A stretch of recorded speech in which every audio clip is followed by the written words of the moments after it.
No Brasil, a cultura é um direito fundamental, garantido pela Constituição Federal de 1988. Mas, muitas vezes, as políticas públicas voltadas para o setor são deixadas de lado ou mal compreendidas, o que por muitas vezes inviabiliza que os artistas possam exercer seu ofício.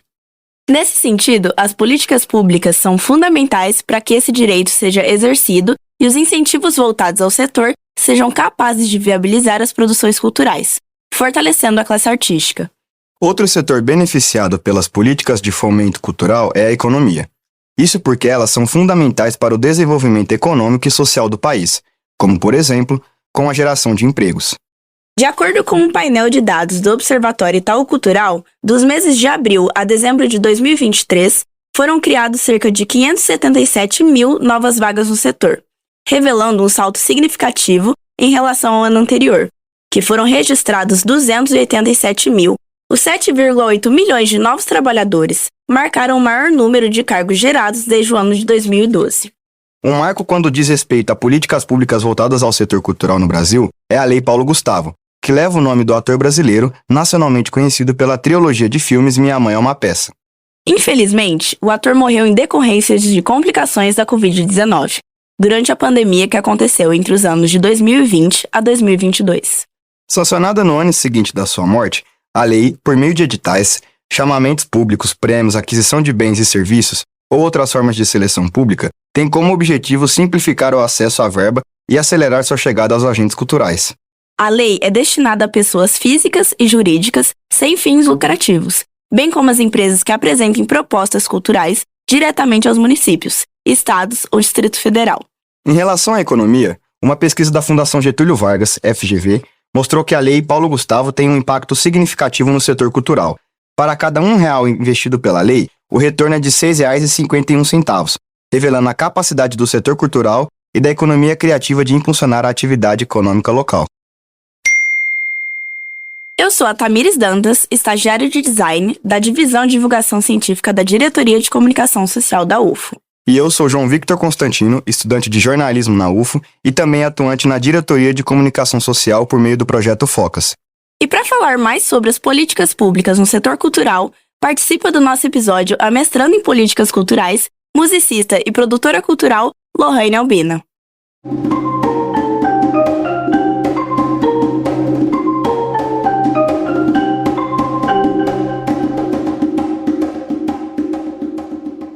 Bom, Lohane, seja muito bem-vinda ao Ciência ao Pé do Ouvido. Antes de começar o nosso bate-papo, nos conte mais um pouquinho sobre a sua formação e área de pesquisa. Obrigada, primeiro.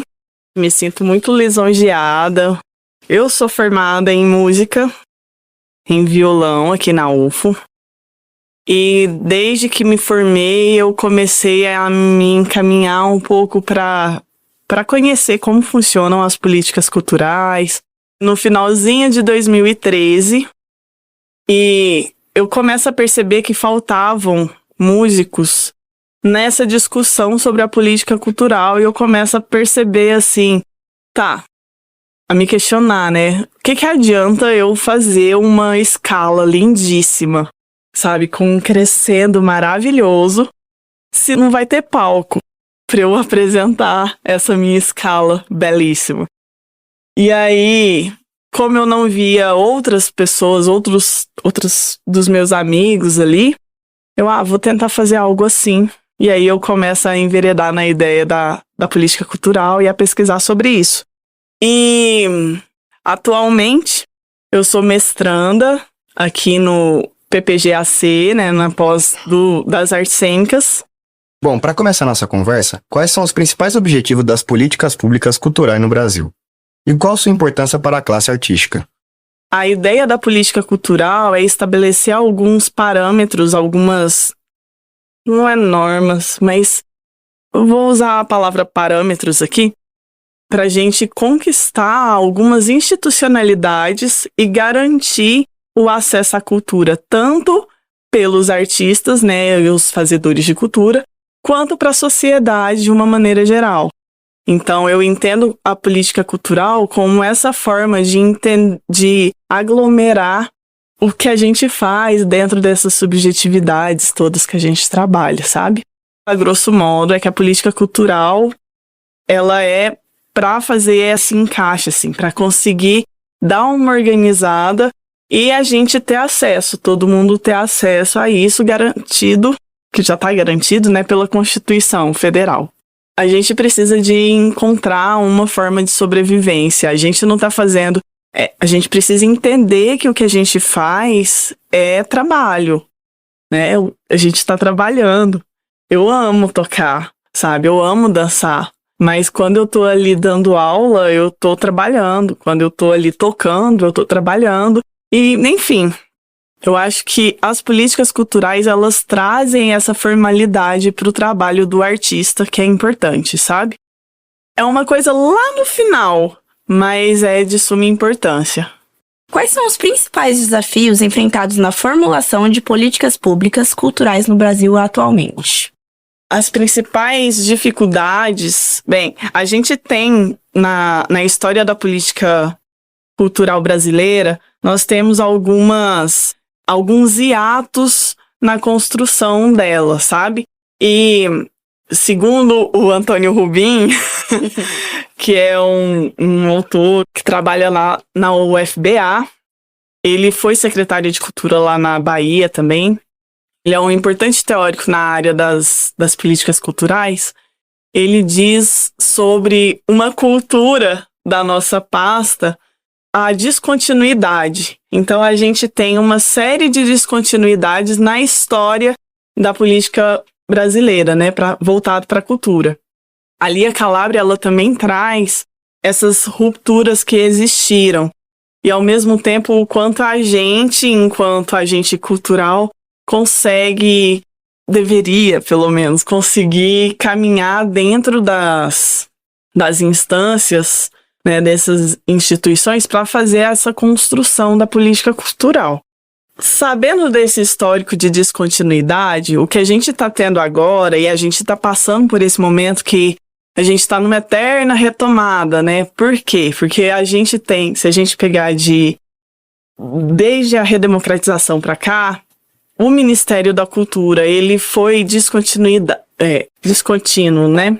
Em 90, quando o Collor entra no governo, a primeira coisa que ele elimina ali é a pasta, é o MINC. Em 92, depois da queda dele, volta o MINC. Aí, nessa volta do MINC, a gente tem 4 secretários de cultura na época, sabe?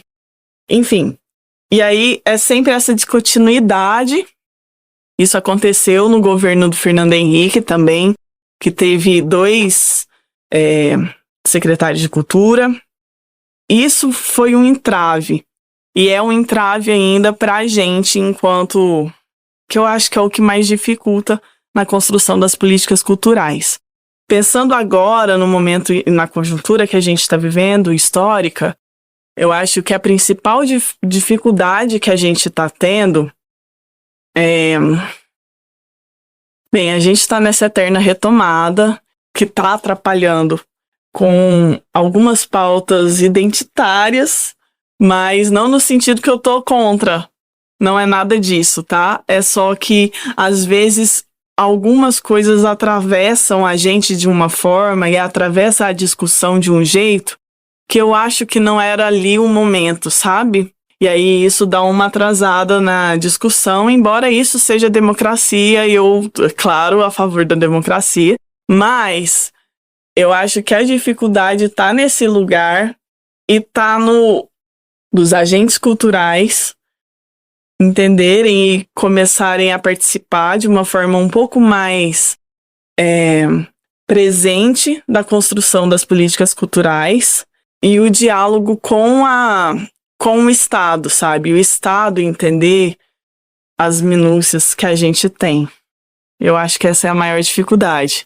Eu falei do identitarismo, mas de algumas pautas que entram de uma forma equivocada na construção da política cultural, sabe?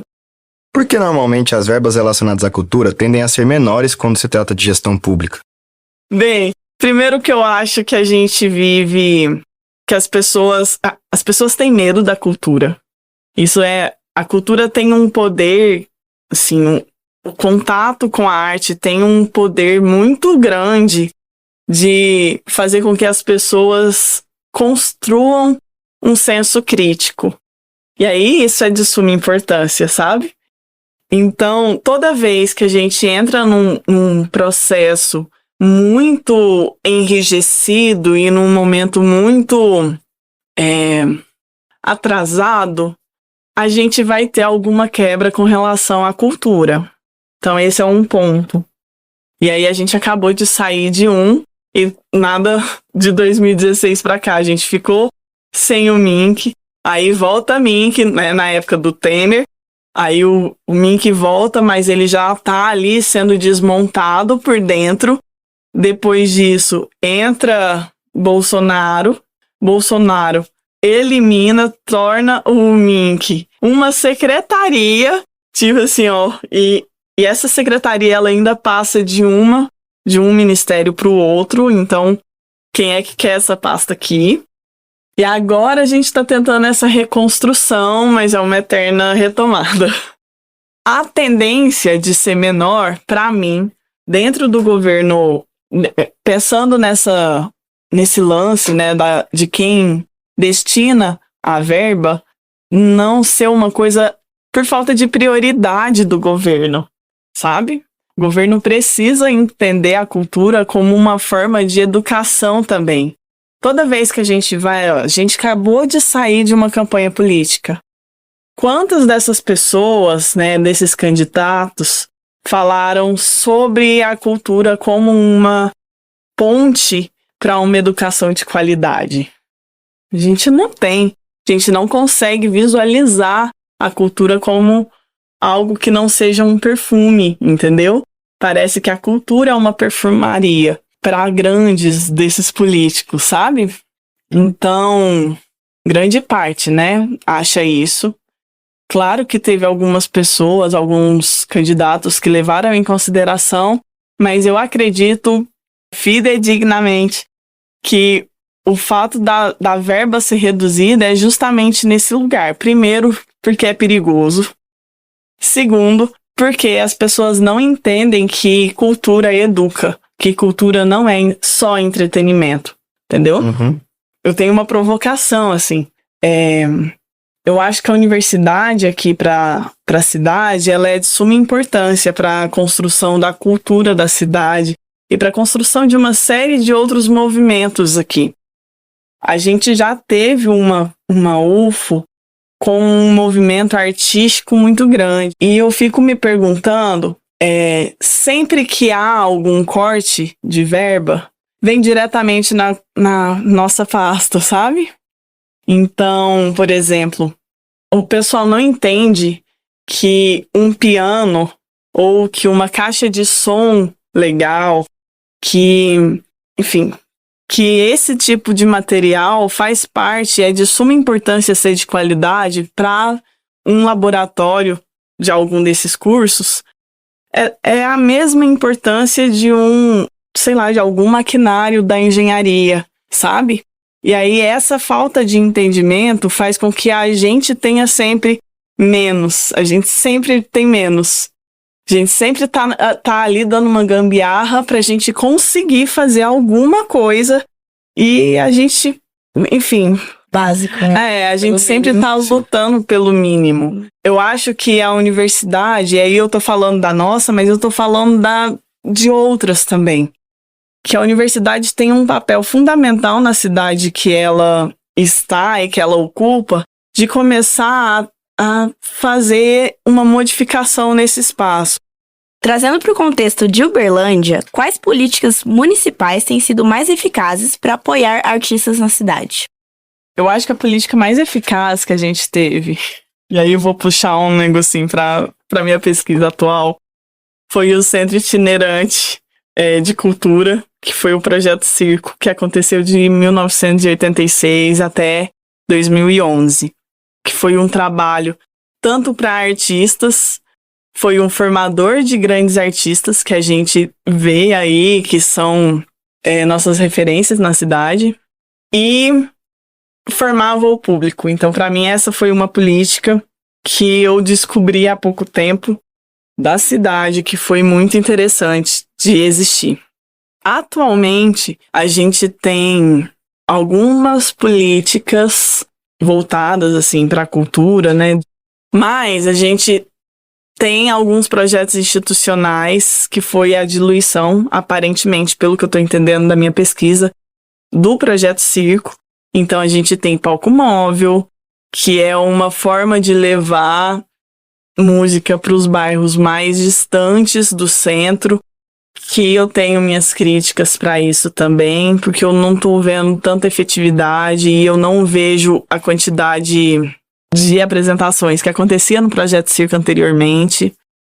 Temos, na verdade, o que eu tenho para dizer aqui com relação a isso é que a Secretaria de Cultura atualmente tem vários projetos institucionais, tem 11 projetos institucionais. E esses projetos institucionais, eles acontecem, sabe?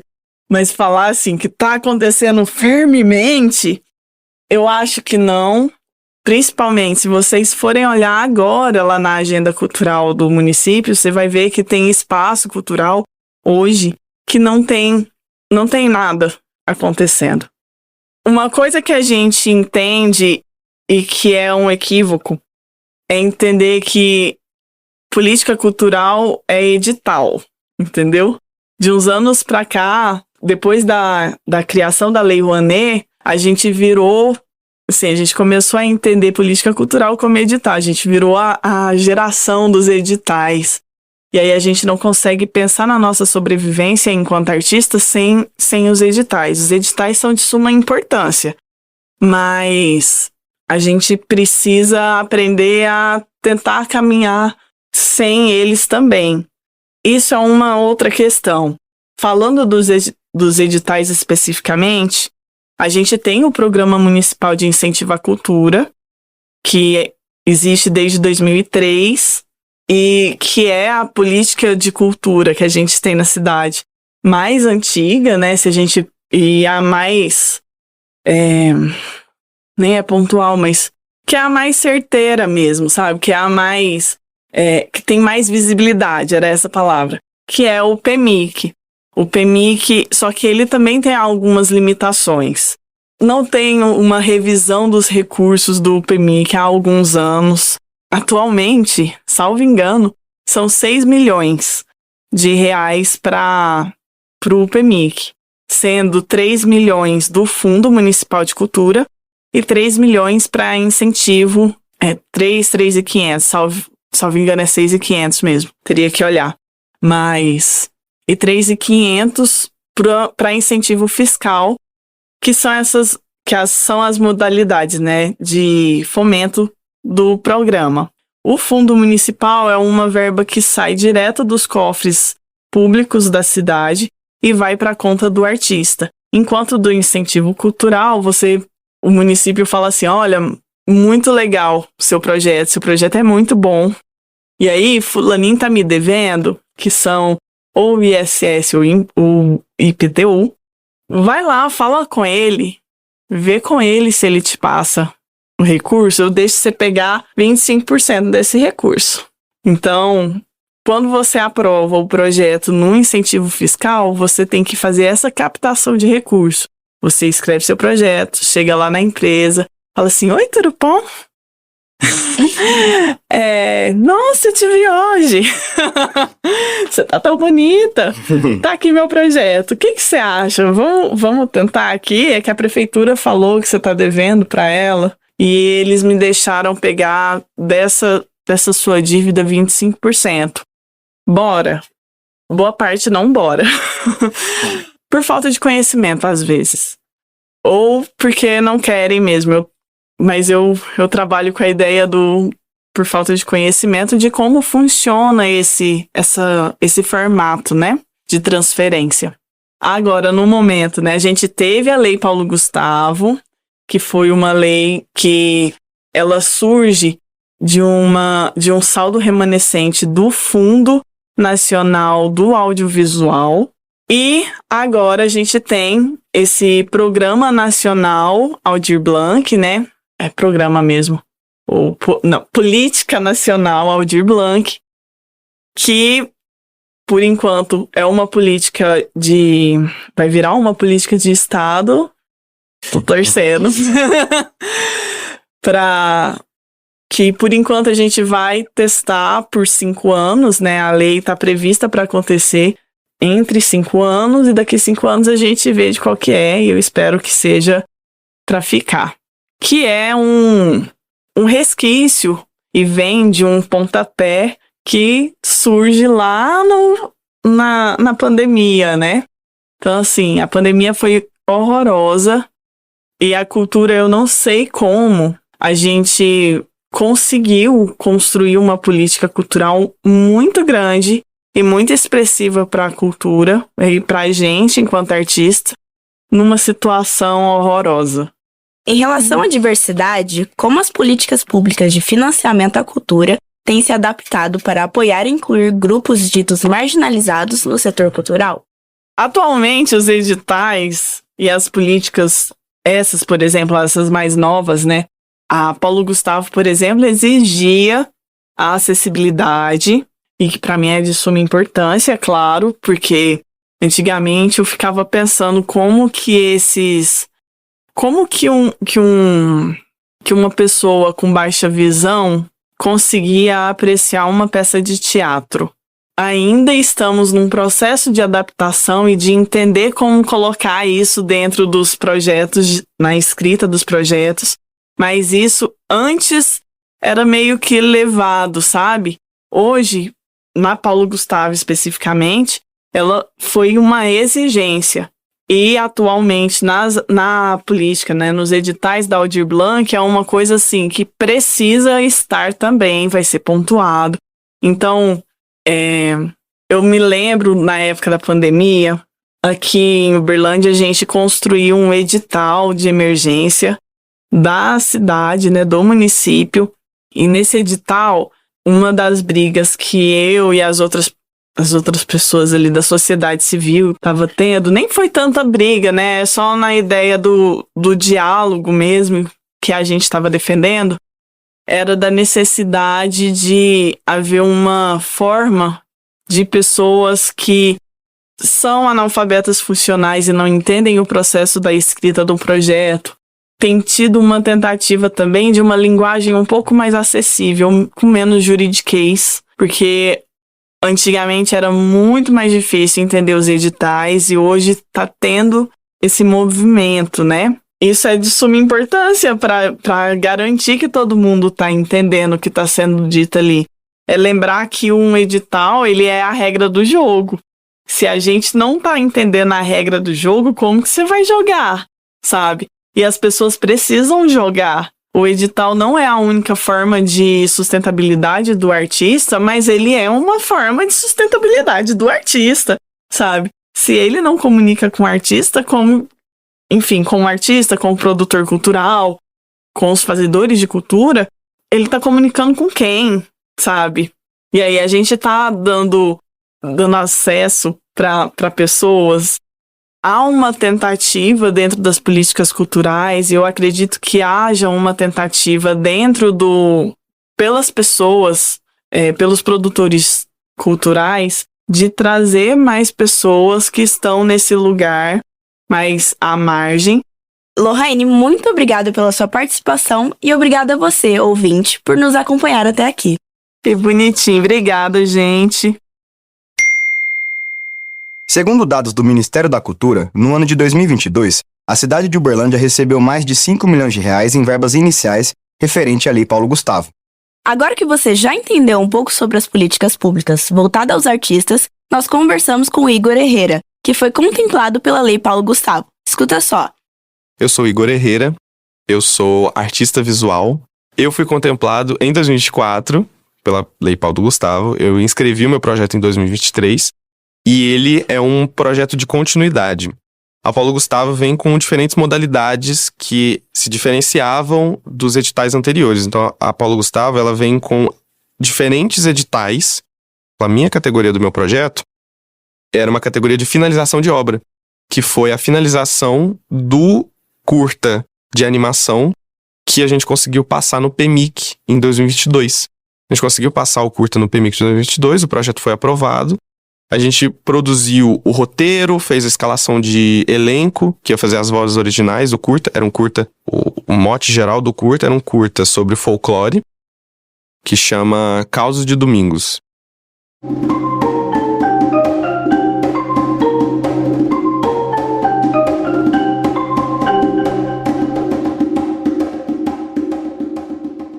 E chegou o momento em que você, ouvinte e seguidor do Ciência ao Pé do Ouvido, nos avalia e conta o que achou do episódio.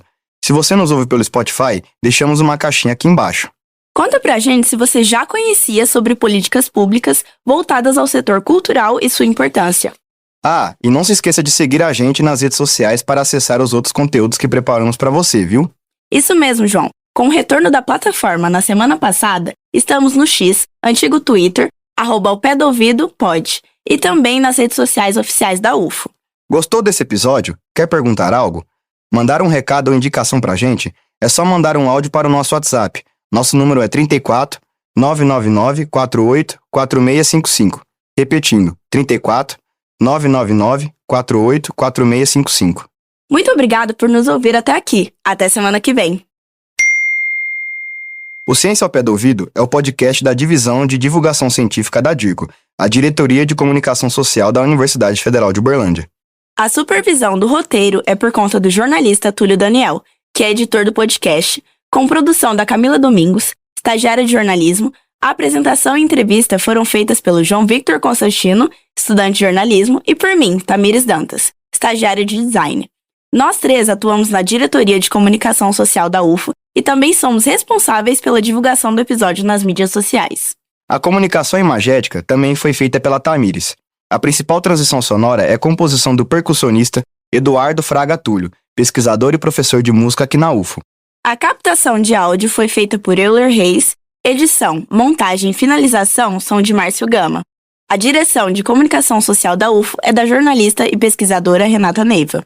O Ciência ao Pé do Ouvido tem apoio da Fundação de Amparo à Pesquisa do Estado de Minas Gerais, a FAPEMIG. Voltamos na próxima terça. Até mais!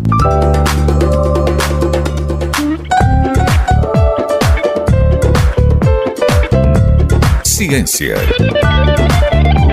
ao pé do ouvido.